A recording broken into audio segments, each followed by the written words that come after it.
Yeah, in the early days of the internet bubble, it was said, and this is, I know, an oversimplification, but it was said that all you needed was a few PowerPoint slides and a half-baked business plan, and you would get lots of money.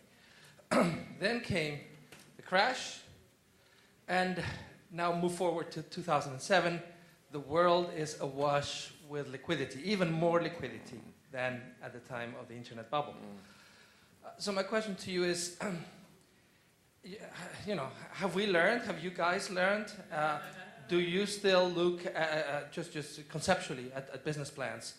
And is it possible to start raising money that way, these days in the real world?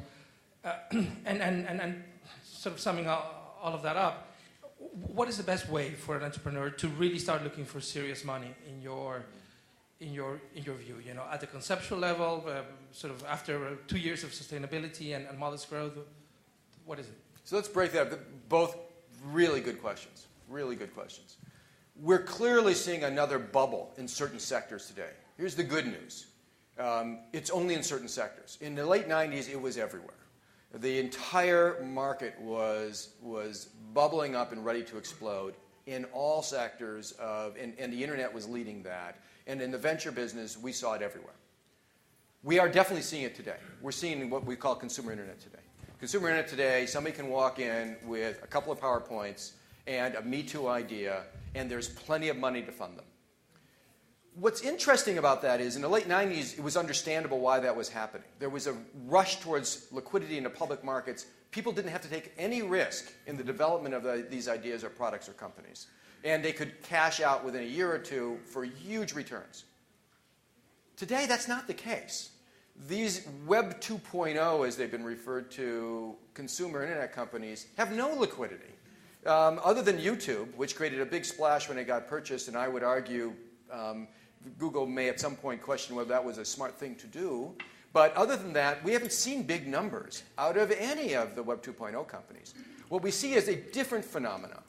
And that phenomenon is we're seeing a lot of liquidity in the $50 million range, outside of the venture capital area, in the angel financing area, where for a few $1,000,000 you can test an idea and see if they will come. Forget the business plan.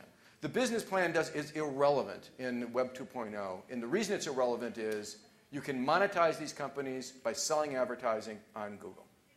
So Google becomes the platform for Web 2.0 business models, and all you need to do is see if you put yourself out there, if people will come. And if enough people come, you can then monetize them on the prospects of advertising and continued growth. And those companies in each category end up getting bought in these food fights that are being between Google, Microsoft, Yahoo, and others who feel like they need to have one of everything in order to stay even with each other. The gap, though, is that it's very hard now to put $5, $10 million worth of venture capital to work in the consumer internet world and have any strong conviction that you're going to find liquidity at the other side. So it's a strange bubble. But we're definitely seeing a bubble in it. At Kleiner Perkins, we've done very little investing in consumer internet and Web 2.0. Very little for that reason. But your insight is right. Our peers are doing it like crazy, and it is creating some tensions. We're not seeing that in all markets. We're not seeing that in energy. We're not seeing that in life sciences. We're not seeing that in healthcare. We're not seeing that in enterprise security and internet to security. So there are lots of areas that we are not seeing a bubble in. But if you're talking about internet consumer, you're right. Your second question, though, had to do with when to seek institutional financing or professional investors. My sense is there are two ways to look at that. And one, I understand, was discussed a couple of days ago, and that is who do you need to help build your business? Forget their money for a moment. The good news about a lot of professional investors, not most, but a lot, is they bring very relevant experience, ecosystems, and connections to help you build your business.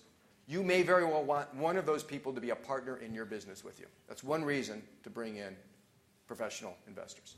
The second is you see an opportunity for acceleration of your idea, ahead of your business model, ahead of your ability to bring in cash flow, and that becomes an imperative for building your business in a competitive environment.